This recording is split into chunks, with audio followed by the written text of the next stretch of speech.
everyone, Ryan70M here, and like I said in my unboxing video, here it is, my review of the CollectA 1:4 scale Supreme figure Guidraco.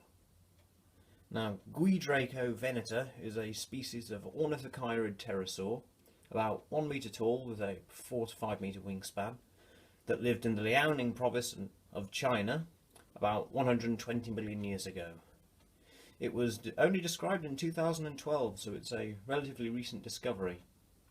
Although, apparently, it has been suggested that the pterosaur known as Liaoningopterus may in fact represent a specimen of Guidraco, in which case Guidraco is actually a synonym of Liaoningopterus.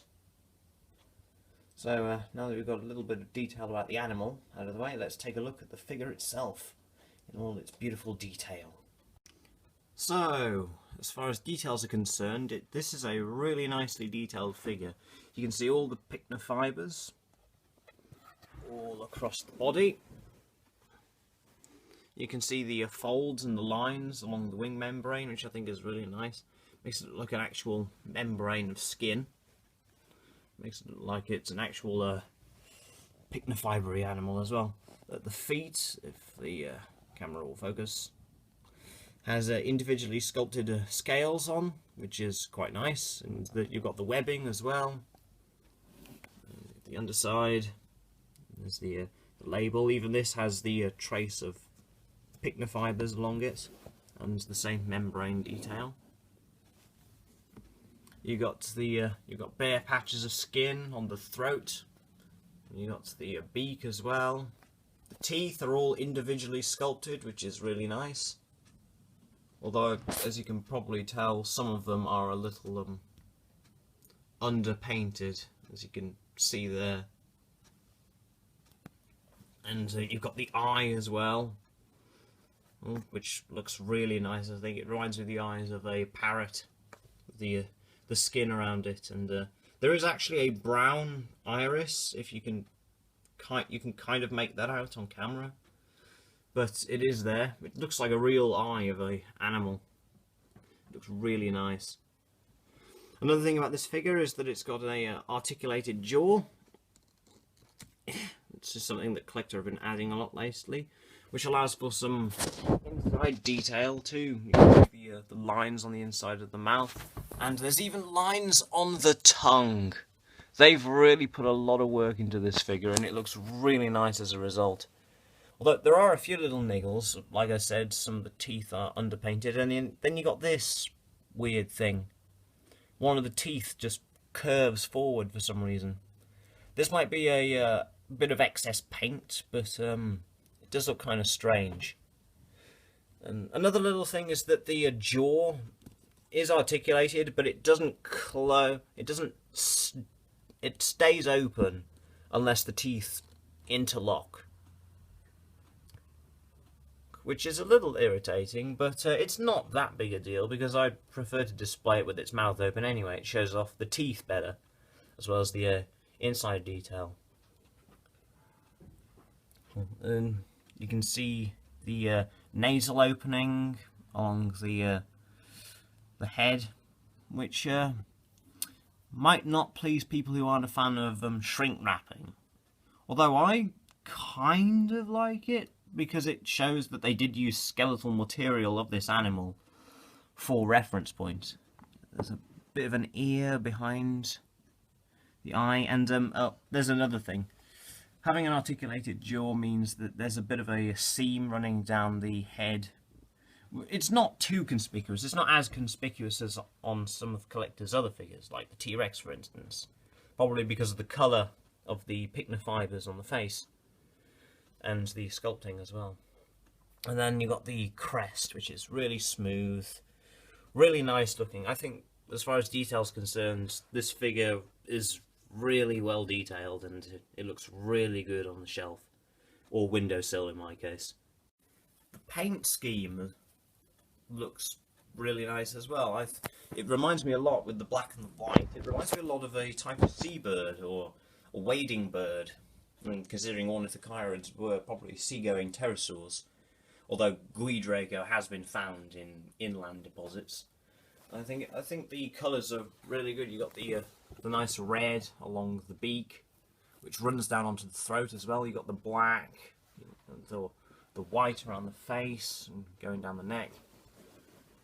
The black just sort of fades into the grey on the wings, and the orange feet.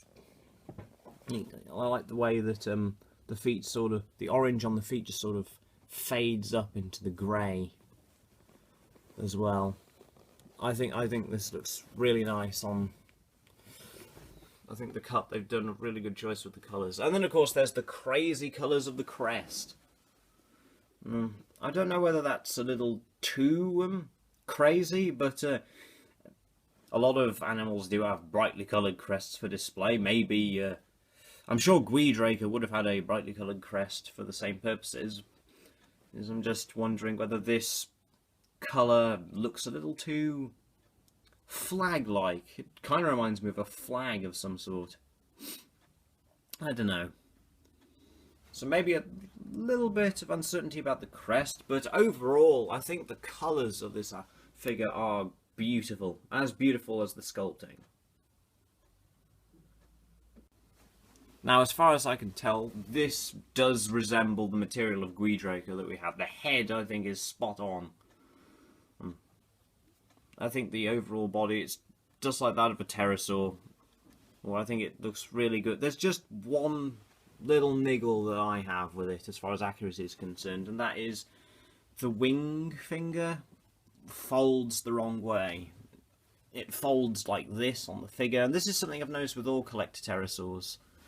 Was the finger folds like this, but in real life it probably would have folded backward like this.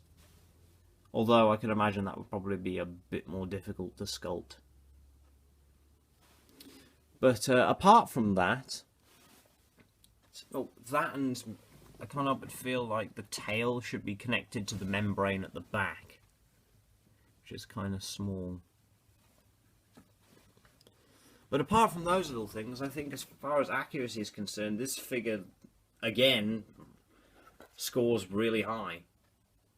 Oh, before I finish off, I feel like I should point out that on this figure, the digits of the limbs do not actually touch the ground. The toes and the fingers do not touch the ground. The heels do, but the fingers and toes do not. This is a little bit irritating, but overall I don't think it again, like the other little points I've made about this figure, I don't think it distracts too much from the overall quality. So, as you probably guessed, I really like this figure. I think it's beautifully sculpted, very well painted, and for the most part it is pretty accurate. There's just a few minor niggles, but overall those little niggles aren't enough to distract from the good points about this figure. I think this is a tremendous effort by CollectA. I look forward to seeing more 1.4 scale creatures in the future. Hopefully more pterosaurs. A pterodostra might be nice. Maybe a dimorphodon, like Rebor's dimorphodon looks pretty good. There's maybe a CollectA dimorphodon like this would be appreciated. Maybe even a pterodactylus. But I'm getting off topic. Basically, I think this is a must-have for anyone who likes CollectA or any fan of pterosaurs in general. And I do think that personally, this is a somewhat underappreciated figure. As far as I know, I mean, I could be wrong, but as far as I've seen, this is the first video review of the CollectA Guidraco anywhere on the internet. And I think that's a shame, because it's such a nice figure. And it really stands out, not just because it's such a tremendous figure of a really obscure pterosaur, but it's because of its tremendous size. It's about 22 centimeters tall and about 25 centimeters long. It really sticks out from the other figures, and I'd definitely say it's one of the best that CollectA's had to offer this year. So if you haven't got it, I'd definitely pick it up and find a little space for it on your shelf. The CollectA Guidraco is definitely worth picking up for me. Okay, so that's all I got to say on this matter this time round. So I'll see you next time, everybody. I hope you enjoyed this review. Although you can probably tell that this is my first time doing it. But yeah, I'll see you next time. Bye bye!